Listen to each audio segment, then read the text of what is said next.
इस कार्यक्रम की पुण्यार्चक हैं श्री राजकमल, अनीता, आदित्य, आकांक्षा सरावगी, शुभम, प्राची, रियाज जैन, ग्रीन पार्क, दिल्ली। धर्म स्नेही सत श्रद्धालु यहाँ पर उपस्थित आप सभी भव्यवर पुंडरीक पुण्यात्मा महानुभाव, रत्न कंडक साबकाचार्य की वाचना करते समय हम आज देख रहे हैं श्लोक नंबर 72 को। 71वें श्लोक में देखा था प्रत्याख्यान तनत्वान मंद तराशण मोह परिणामा सत्वेन दुर्धारा महाव्रताय प्रकल्प्यन्ते। बड़ी कठिनाई से प्राणी के द्वारा महाव्रत धारण किए जाते हैं, किंतु प्रत्याख्यान कसाय के मंद उदय होने से चारित्र के प्रति उसकी भावना तीव्र होती है। देश चारित्र से सकल चारित्र प्राप्त करने का भाव होता है। देश चारित्र भी उसका निर्मल परिपालित होता है। महानुभाव, मोह का परिणाम बड़ा विचित्र है। मोह का जो वेग है बड़ा प्रबल वेग है। अनिर्वार उद्रेकस, ये उद्रेक ऐसा है अनिवार्य, उसका निवारण करना बड़ा कठिन है, बहुत कठिन है। कोई विरला व्यक्ति होता है जो मोह के वेग को दूर कर पाए। मोह की तीव्रता से युक्त संसारी प्राणी अपने स्वरूप को उसी प्रकार नहीं जान पाता जिस प्रकार अंधा व्यक्ति वर्ण को नहीं जान पाता। कोई रंग नहीं जान पाता कैसा रंग है, अथवा चतुर इंद्रिय जीव शब्दों को नहीं जान पाते, वह सुन नहीं सकते क्यों कड़ इंद्रिय नहीं है। अथवा कोई दो इंद्रिय जीव है, वह गंध के बारे में नहीं जान सकता, या एक इंद्रिय जीव किसी भी पदार्थ का स्वाद नहीं ले सकता और किसी प्रकार का वचन नहीं बोल सकता। ऐसे ही मोह के तीव्र उदय के रहते हुए कोई भी व्यक्ति अपने आत्मा के स्वभाव को जानने में समर्थ नहीं होता। ज्यों ज्यों कषाय की मोह की तीव्रता रहती है त्यों त्यों वह आत्मा से दूर हट जाता है, और ज्यों ज्यों कषाय की मोह की मंदता होती है त्यों त्यों आत्मा के समीप आता है। एक तरफ दूरी बढ़ती है तो दूरी घटती है। आपने वो दफ्ती पैड देखा होगा, चिमटी होती थी लगाने की। आप लोग परीक्षा के लिए स्कूल में जब जाते थे तो दफ्ती पैड पर अपनी चिमटी लगाते थे। तो चिमटी इधर से दबाई तो इधर से उसका मुंह खुल जाता, और इधर से छोड़ दिया तो उसका मुंह बंद हो गया।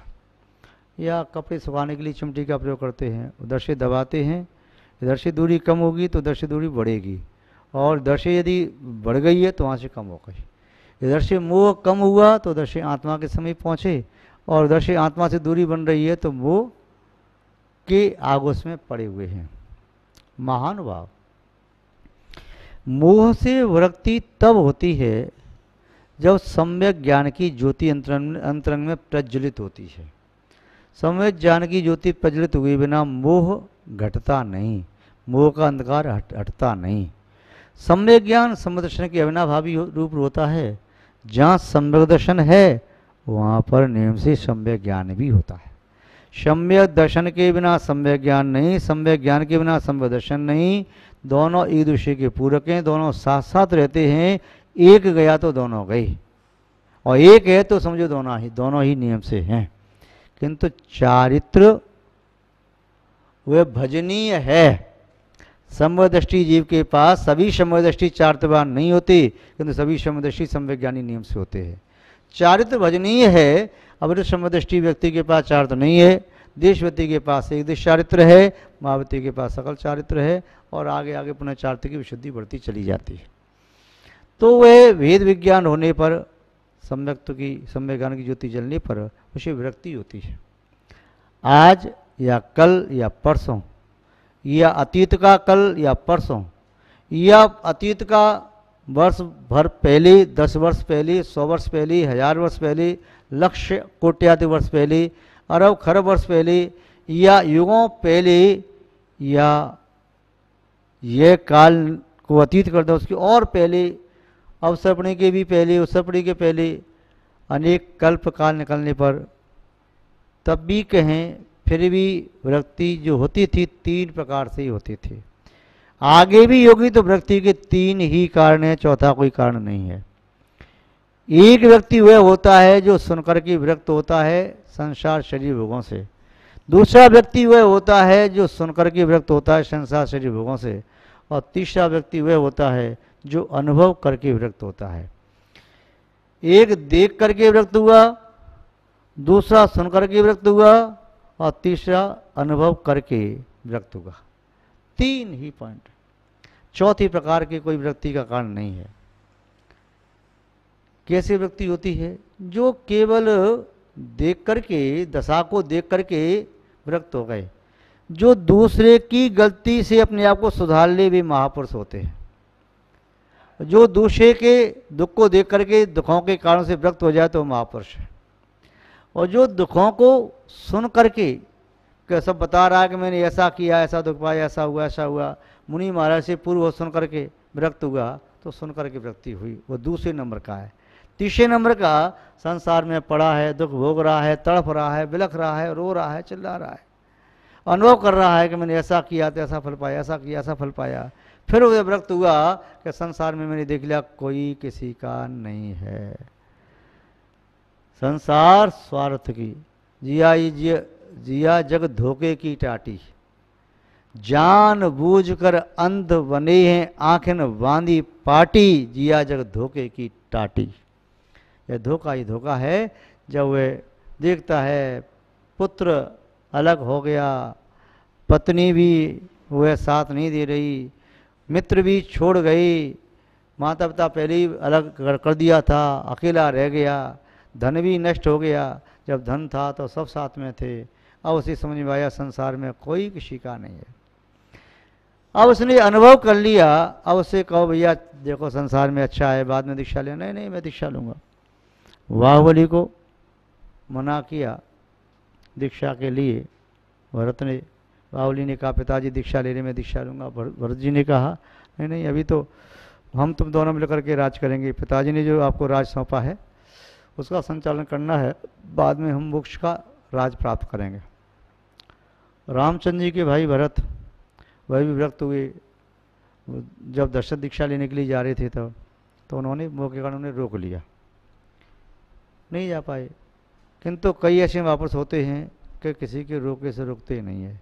जब तीव्र वैराग होता है तो फिर वह रुकता नहीं है। मंद वैराग होता है तो किसी के राग की आंधी से वह वैराग का दीपक बुझ जाता है। तो यहाँ पर 3 प्रकार के, एक अनुभव करके जो वैरागी होते हैं, एक उसका उदाहरण से समझा दें तो आपको समझना ठीक से आएगा। कोई महिला किसी टोकरी में मखमल का अच्छा सुंदर कपड़ा ढांक करके कुछ लेके जा रही थी। उस मखमल के वस्त्र में बेल बूटा टंगे हुए थे, सितारे से टंगे हुए थे, बड़ा अच्छा लग रहा था। कुछ मन चले लड़के युवा उधर से निकल रहे थे, मदरा पान करके आए थे, धुत थे, पीछे पड़ गए। क्या इसमें, कहाँ जा रही? उसने कहा आप इसको मत देखो, ठीक नहीं है ये चीज़। क्या है? उसने कहा इसमें गंदगी है, मल है। ऐसे कैसे लेके जा रही? यदि मल लेकर के बाहर से खुले लेके जाएंगे तो फिर ये अपराध है, इसे ढांक करके लेके जाना उचित है, अन्यथा मैं स्वयं ही लेके नहीं जा सकूंगी। इसलिए अंदर की मल को मैं उन्हीं ऊपर से इस चमकते हुए वस्त्र जैसे से ढांक दिया है, जो चमक रहा है कांच की तरह से, मणि की तरह से। जिनकी शराब कुछ मंद थी, नशा उतर गया था, उन्होंने कहा ठीक है जाओ, और वे रास्ते से लौट गए। कुछ दूसरे और थे, उन्होंने भी पूछा क्या है, तो उनसे भी उन्होंने कहा कि देखो आपने देखा वो बदबू आ रही थी थोड़ी, तो लौट के चले गए एक बार कहने से ही। उसे 2-4 बार कहा, 10-5 बार कहा, नहीं माने। किसी व्यक्ति ने और कहा कि देख अभी ये गंदगी लेकर के मेरे यहाँ से गई है, मान जाओ। 2-4 लोगों ने, युवाओं ने मान लिया। चलो इतने लोग कह रहे हैं, सब कह रहे हैं तो ये सब झूठ नहीं बोल सकते और ठीक है। तो कुछ लोग लड़के इनका नशा कुशमंद हो गया था, वे भी लौट गए। 2-4 फिर भी पीछे चलते रहे, नहीं बता क्या इसके अंदर, खुले होता। और फिर उस महिला ने नहीं मानी, उन्होंने उसकी टोकरी को छीन लिया और उगाड़ करके देखा तो उसमें मल विष्ठा भरी पड़ी थी। अरे छी छी छी छी छी गंदगी है तो। और फिर वहाँ से लौट के उसे विरक्त हो गए। जो उसके पीछा कर रहे थे तो पहले तो देख करके उसको, पहले सुन करके माना के अनुमान लगा करके ठीक है गंदगी से वहाँ से आइए तो लौट गए। दूसरे थे सुन करके लौट गए, तीसरे देख करके लौट। तो जो देख करके अनुभव करके लौटते हैं वे जघन्य, जो सुन करके लौट गए मध्यम, जो केवल संसार की दशा को एक अवलोकन करके विरक्त हो गए वे उत्तम पुरुष होते हैं। महानुभाव, तो मोह की प्रवृत्ति जब तक रहती है तब तक जीवन में संयम का भाव नहीं आता, तब तक व्यक्ति असंयमी रहता है, तब तक व्यक्ति के परिणाम असंयम जन्य होते हैं। तो यहाँ पर यदि आप व्यक्ति 3 प्रकार की होती है, संसार की दशा को देखकर, वीतरागी मुद्रा को देख लिया और रागी मुद्रा को देख लिया, दोनों को देख करके संसार से विरक्ति हो गई, यही मेरा स्वरूप है। सुनकर शास्त्रों को सुना, एक शास्त्र सुने, 2 सुने, 4, 6, 10, 100, 7 सुने, उसके बाद विरक्ति हुई, वह दूषित हुए। तीसरी विरक्ति हुए है जो अनुभव करके वह जघन्य है, जो साधुओं को देख रहे, वह ऐसा व्यक्ति था राजा मधु, वह हाथी पर बैठे बैठे के सोच कर लिया, इसका शरीर जब बाणों से छलनी हो गया तो बैठे बैठे के सोच कर लिया, उसे देख करके विरक्ति हो गई। भगवान शबदेव को नीलांजना की मृत्यु देख करके विरक्ति हुई तो उन्हें देख करके संशय दशा देख करके उन्हें वैराग हुआ। तो ऐसे भी होते हैं महानुभाव। तो 3 प्रकार की वृत्ति यहाँ कह रहे हैं, पंचानाम पापानाम हिंसादीना मनोवचय का ही कृतकार्तानुमोदेश त्यागस्तु मावतम मेहता। पंचानाम पापानाम 5 प्रकार के पाप होते हैं। पाप 5 होते हैं ऐसा नहीं, 5 प्रकार के पाप होते हैं। जैसे आपसे कहा जीव सामान्यतः 1 प्रकार का, विशेष रूप से 2 प्रकार के, संसारी और मुक्त। तो उसका लोग भेद करते जाओ। पाप उसे कहते हैं जितने भी निंद्य विचार, निंद्य भाव, निंद कृत्य, निंद्य वचन, निंद्य विचार जो आते हैं, परिणति, वह सब पाप में कहलाती है। तो ये 5 प्रकार के होते हैं। वो अनंत भी हैं तो 5 कैटेगरी में उनको इंक्लूड कर दिया जाता है। पापा नाम कौन से हैं वे? हिंसादि नाम, हिंसा, असत्य, चौर्य, अब्रह्म और परिग्रह। यदि इनमें थोड़ा सा चेंज कर लें तो कल्याण हो जाए। हिंसा में असत्य का आ लगा दें तो यहाँ अहिंसा हो जाए और असत्य से सत्य बन जाए।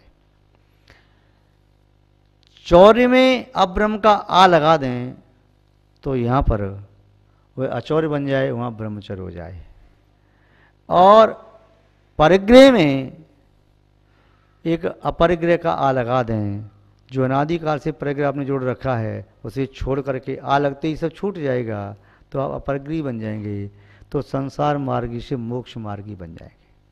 महानुभाव, मनोवचः कायी, मन से वचन से काय से, कृत कार्त अनुमोदना अनुमोदन ही, कृत कार्त अनुमोदना से त्यागस्तु, त्याग करना हिंसादि 5 प्रकार के पापों को, महाव्रतम महताम, ये महापुरुषों की महाव्रत होते हैं।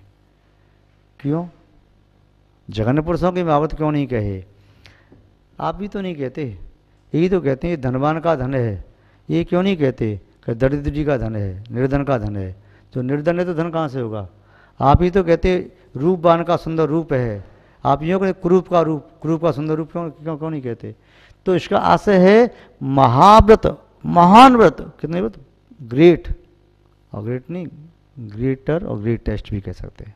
महान से मार्ग से मान तो कोई व्रत है ही नहीं। फिर उनकी प्राप्ति कैसे होगी? प्राप्ति तो महापुरुष बनने पर होगी। जब तो महापुरुष हम नहीं बन सकते हैं, पंचम काल के जघन्य जीव हैं, या पूर्व के संस्कार लेकर के नहीं आए तो तब तक फिर महाव्रत नहीं बन सकते, महाव्रती नहीं बन सकते, तो अनुव्रती बन जाओ। जो अणुव्रत क्या है? अनुमानित छोटा सा। अणु कैसा होता है? स्कंद बड़ा होता है, महास्कंद और बड़ा होता है, सबसे बड़ा।